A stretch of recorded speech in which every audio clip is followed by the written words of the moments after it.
All right, so we're starting to talk about light and how it interacts with surfaces. And we're going to start off by talking about some of the experiments that led to the discovery of what actually the speed of light is. And it was first measured using observations of eclipses of Jupiter's moon. And the result was off by about a third. So not a great value, but they got the idea that light's moving pretty fast. And then the first real successful measurement was done with kind of the setup you see here on the slide by Fizeau. He set up a mirror and a very bright light source that were about 8 kilometers apart on hilltops, and he had a rotating wheel in between that would chop the beam. And so once it got going, the Fizeau varied the speed of the wheel until he could no longer see the reflected ray, and from that and this actual angular speed of the wheel, he figured out what the speed of light was, and it was a pretty good calculation. And then Foucault came back in and changed it up a little bit, got farther away, and added in a rotating mirror instead of the beam chopping, and was able to measure it to what we know now to be 3 times 10 to the 8th meters per second. So we're talking about light and how it interacts with things. We're going to talk about the ray model of light, and this is how we're going to handle optics. We've talked a little bit about electromagnetic waves, but in order to handle this well, we're going to discuss a ray. And so what you should think about the ray is a ray is kind of just exactly that, the geometric ray that's pointing in the direction that the electromagnetic wave is moving. We're not taking into account peaks and troughs right now. And from this, we're going to work with the ideas that light moves in a straight line. It can be transmitted, reflected, or absorbed when it hits a surface. This ray model is going to help us with reflection and refraction, and then further down the line with lenses. And why this works is something called Huygens principle. And so basically, Huygens principle said that every point on a wave is a source for a new wavelet. And then you can draw the next wavefront at the tangents to all the little wavelets. And so you just kind of move that wavefront forward. And you can think of the wavefront as a line that shows you where the peak of the wave would be. And then in between the wavefronts would be the trough. That might be the easiest way to think about it.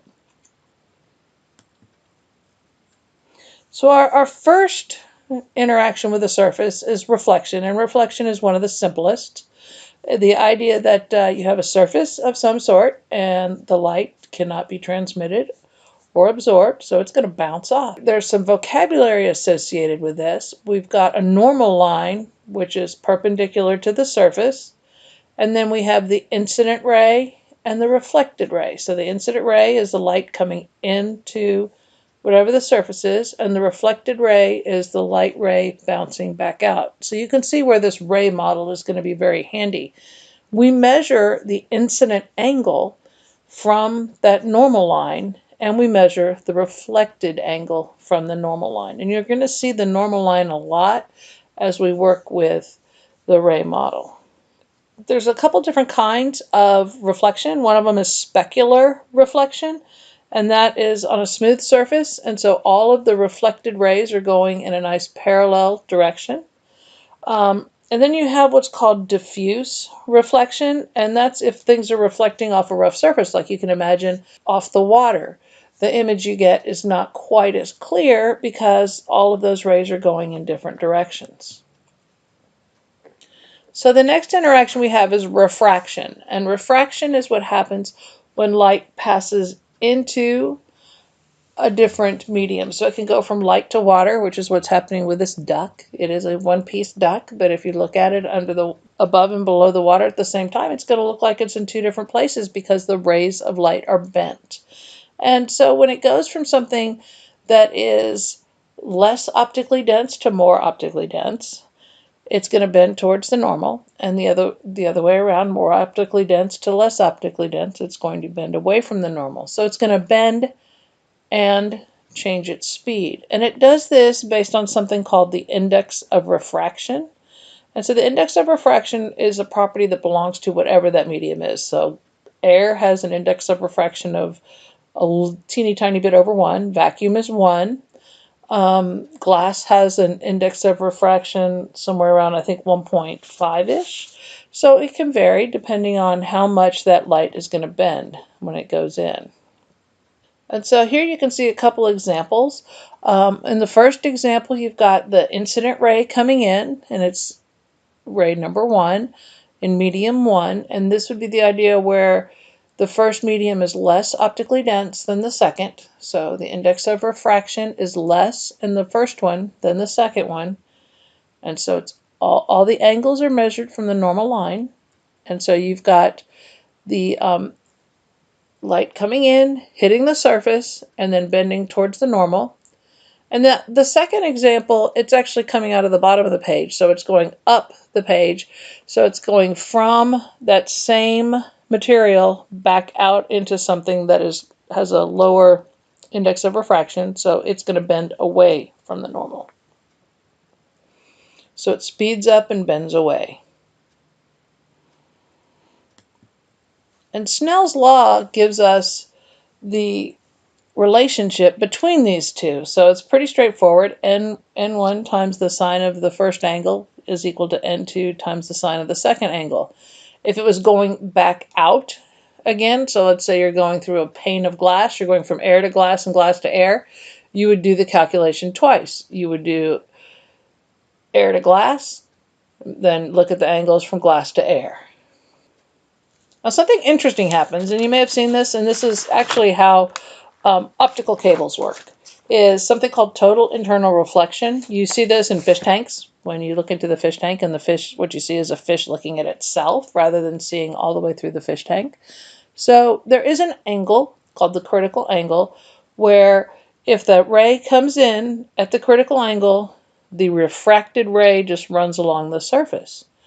And if it comes in at an angle greater than the critical angle, it actually reflects back into the material. It does not escape at all. And you can see the relationship for finding the critical angle.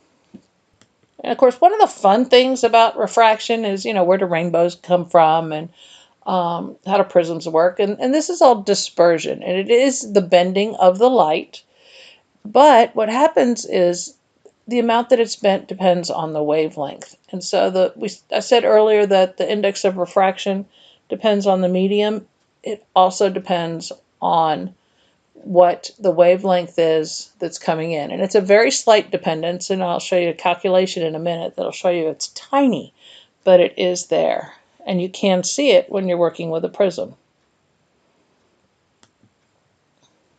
So here's our example. So I'm going to start off with just white light going into glass from air. And we have the index of refraction of air, it's 1, and the index of refraction of glass is 1.52. There's a table in the chapter. You can look it up on the internet. There are specific kinds of glass, so sometimes you have to be a little bit careful. Set up Snell's law, plug everything in, and then you can find the angle of refraction. Be sure your calculator's in degrees when you're doing this. Radians won't help you much. And then when we talked about dispersion, we have to change it up a little bit. We have to look at the index of refraction in glass for violet light or red light. So the first one I did was violet light. And so we still have air, and we're talking about violet light going into glass. So instead of being just 1.52, it's now 1.53. And it does make a difference. You can see in the angle. It's a tiny difference, but it's some. And then the index of refraction for red is 1.512. Once again, tiny difference, but you can see that the actual index of refraction for just white light going in was about average in between the two. And so it does average all the different wavelengths when you're talking about the index of refraction without the dispersion in there. So you can see that the angle for violet came out to be 27.5, which is a smaller angle, which means it bent more towards the normal. So the last topic is polarization. And polarization can be done in a number of different ways. And we're going to talk about a physical filter, and then polarization by reflection, and polarization by scattering. Physical filter would be like sunglasses, the glasses you wear when you go to 3D movies. They're actually spherically polarized, which is a whole more complicated thing. It's basically the idea that you're going to select out a specific direction of wave by running it through a slit. And anything that'll fit through goes, and anything that the filter blocks does not. If the filter is at an angle to the axis, then you end up getting some kind of piece of that wave. So you have to think about the components, which is where that intensity equation comes from. The intensity is going to drop. The filter axis and the polarization direction are not aligned. So polarization by reflection is exactly what it sounds like. So light is partially reflected off of a surface, and the reflected piece is polarized in one direction, and the light that goes in to whatever the new medium is polarized in the opposite direction. Total polarization occurs when the incident angle is Brewster's angle, and then you get a 90-degree angle between the two polarizations, the reflected and the refracted. And so there's a nice equation for finding what Brewster's angle would be, so that you can set up a system to get total polarization. Scattering of light can polarize light. And when the light hits the atoms and the molecules, it causes vibrations in the electrons, which emit a new ray that is actually perpendicular to the motion of the original ray. And so it sends out a polarized ray perpendicular to the original. So if you're looking in the original direction, you see the original light. If you're at a 90-degree angle, you can see the fully polarized, and if you're somewhere in between, you can see something that's partially polarized. Bye-bye.